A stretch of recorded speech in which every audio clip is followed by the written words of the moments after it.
Hello everyone, welcome to learning classes. Today's topic is idiom and phrases. Actually friend, this is part 3 of idiom and phrases. इसकी already 2 videos मेरे channel पे upload हैं जो कि आप उसमें से जाके चेक कर सकते हैं. ओके फ्रेंड्स, अगर आपको बहुत हेल्प मिलेगी. इडियम एंड फ्रेजेस होते क्या है, क्विक एक रिकैप ले लेते हैं इसका. ठीक है, इडियम्स क्या होते हैं? मुहावरे. फ्रेजेस आपके वाक्यांश. ठीक है, जैसे हम हिंदी में बोलते हैं नाच न जाने आंगन टेढ़ा, दांतों तले उंगलियां चबाना, ऊँट के मुंह में जीरा. ऐसे ही हम इंग्लिश में भी बहुत से इडियम्स और फ्रेजेस यूज़ करते हैं जो कि आपकी इंग्लिश को फ्रेंड्स एनहांस करने में आपकी बहुत ज़्यादा हेल्प करते हैं. ठीक है, जैसे हम जो भी प्लेन वर्ड्स या फिर अपनी प्लेन इंग्लिश बोलते हैं वो भी हम जनरल यूज़ करते हैं, बट जब आप इस तरह से अपनी बात को रखेंगे तो आपकी इंग्लिश बहुत ज़्यादा एक्सप्रेसिव लगेगी. ठीक है फ्रेंड्स, बहुत आपकी लैंग्वेज भी मतलब एनहेंस सी फील होगी कि बहुत अच्छे से आप अपनी बात बता पा रहे हैं, समझा पा रहे हैं. ठीक है, और बहुत ही एडवांस साउंड होता है जब हम अपनी बात को ईडियम एंड फ्रेजेस के थ्रू रखते हैं. ठीक है, तो आज मैं आपके लिए ऐसे ईडियम फ्रेजेस लाई हूँ जो आप अपनी डेली कन्वर्सेशन में यूज़ कर सकते हैं और अपनी इंग्लिश को उससे बहुत ज़्यादा एक्सप्रेसिव बना सकते हैं. ठीक है, इससे आपकी जो है बहुत अच्छी छाप लोगों के बीच में आज छोड़ सकते हो आप इससे. ठीक है फ्रेंड्स, नेक्स्ट इज़ कि चलिए अब हम स्टार्ट करते हैं. मैं आपके लिए बहुत इंटरेस्टिंग और बेस्ट ईडियम और फ्रेजेस लेकर के आई हूँ. ठीक है फ्रेंड्स, तो स्टार्ट करते हैं फर्स्ट वन से. देखेंगे first one is to have a Spanish fever. To have a Spanish fever. देखिए फ्रेंड्स, ईडियम फ्रेजेस क्या होते हैं कि जो इसमें आपका लिखा है वो आपकी चीज़ नहीं है, बट उससे आपकी कोरिलेट हो रही है बात. ठीक है, उसका एग्जैक्ट मीनिंग पे जाएंगे तो वो उसमें नहीं है. ठीक है, तो जो यहाँ लिखा है वही एकदम नहीं होता. तो जो स्पेनिश फीवर होता है वो बहुत ज़्यादा तेज़ होता है ना. इसी तरह से जो है इसका to have a Spanish fever का मतलब भी क्या होता है? टू गेट वेरी एंग्री, बहुत ज़्यादा गुस्सा हो जाना. ठीक है ना, बहुत ज़्यादा गुस्सा हो जाना, तो उसको बोलते हैं to have a Spanish fever. Be careful with what you say. Ayush has a bit of Spanish fever. तो कोई आयुष है जिसके साथ वो कह रहे हैं कि आप बी केयरफुल, बहुत अच्छे से कुछ भी कहना, क्योंकि उसको बहुत तुरंत से ही बहुत तेज़ गुस्सा आ जाता है.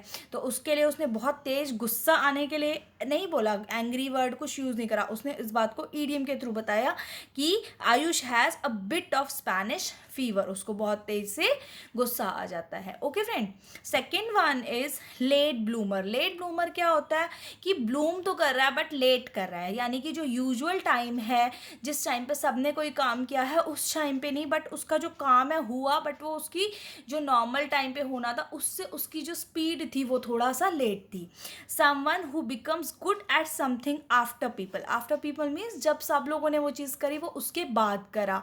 ठीक है, तो उसको हम कहेंगे late bloomer. Like Nandini was a late bloomer as a writer. जो नंदिनी थी उसने राइटिंग स्टार्ट करी और बहुत अच्छा लिखा भी, बट वो क्या थी? लेट ब्लूमर थी. उसने वो सब काम लेट स्टार्ट करा, जब उसे करना चाहिए था तब से. Okay friends, third one is like two peas in a pod.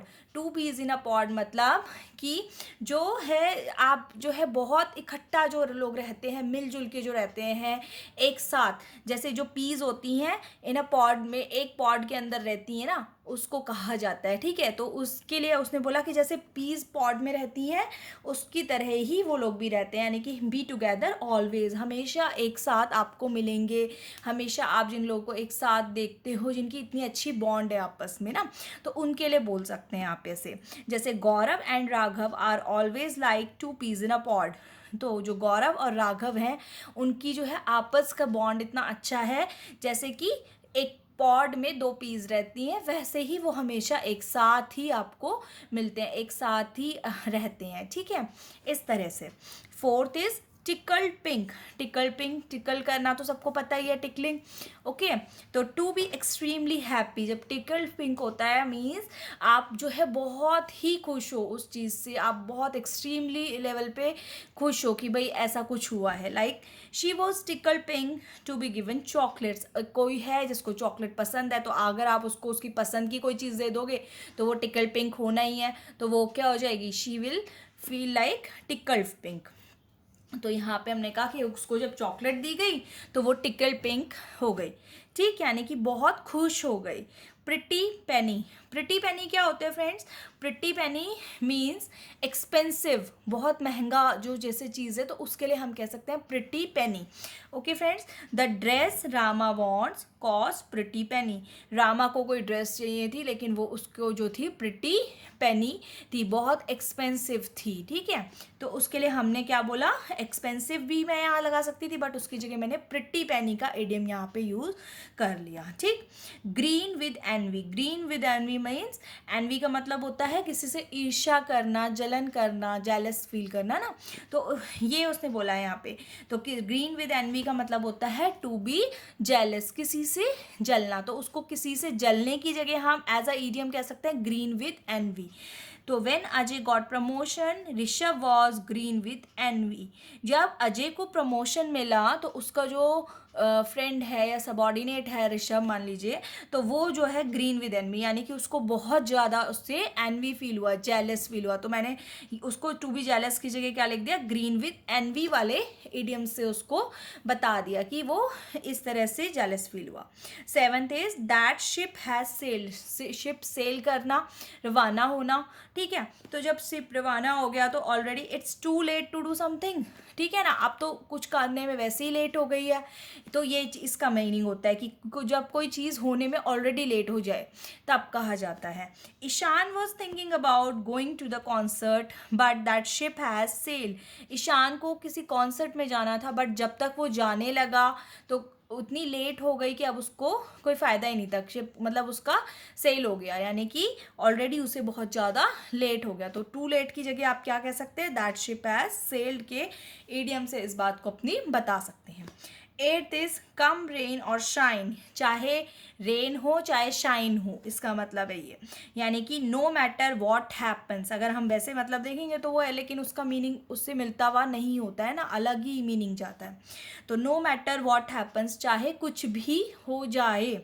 तो Ram and Shyam will play cricket every Sunday come rain और शाइन, तो यानी कि राम और श्याम जो है हर संडे क्रिकेट खेलते ही खेलते हैं और खेलेंगे, तो क्यों, चाहे वो रेन हो या शाइन हो, यानी कि कुछ भी हो जाए, कैसा भी कुछ हो, बट उनका जो है वो खेलते खेलेंगे ही। 9th is judging a book by its cover, judging a book by its cover mean कि एक बुक पे कैसा कवर लगा है उससे आप एक बुक को कैसे जज कर रहे हैं।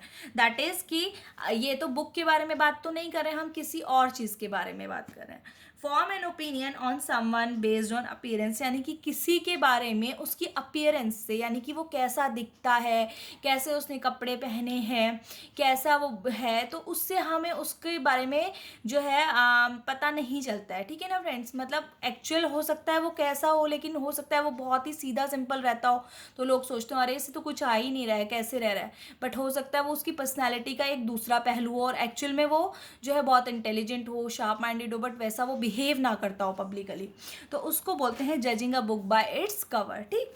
टीना doesn't look very intelligent but you can't जज a book by its cover, जो टीना है वो बिल्कुल भी मतलब देखने से ऐसा नहीं लगता बहुत इंटेलिजेंट है, बट यू कांट जज a book by its cover, पर आप एक बुक को उसके कवर से जज नहीं कर सकते, यानी कि टीना का लुक वाइज जैसे मैंने बताया कि वो इंटेलिजेंट नहीं लग रही है, बट एक्चुअली में आप नहीं बता सकते कि वो इंटेलिजेंट है या नहीं है, हो सकता है कि वो बहुत इंटेलिजेंट हो, तो आप उसके बाहर से जैसा किसी की अपीयरेंस दिखती है आप उसको जज कर नहीं सकते हो। Okay friends, 10th one is pig out, pig out means eat allot, जब हम बहुत सारा खाते पीते हैं या कोई बहुत सारा खाता पीता है तो हम उसके संदर्भ में उसके साथ पिग आउट वर्ड का यूज़ करते हैं, पिग आउट जो ईडियम है हमारा, ओके।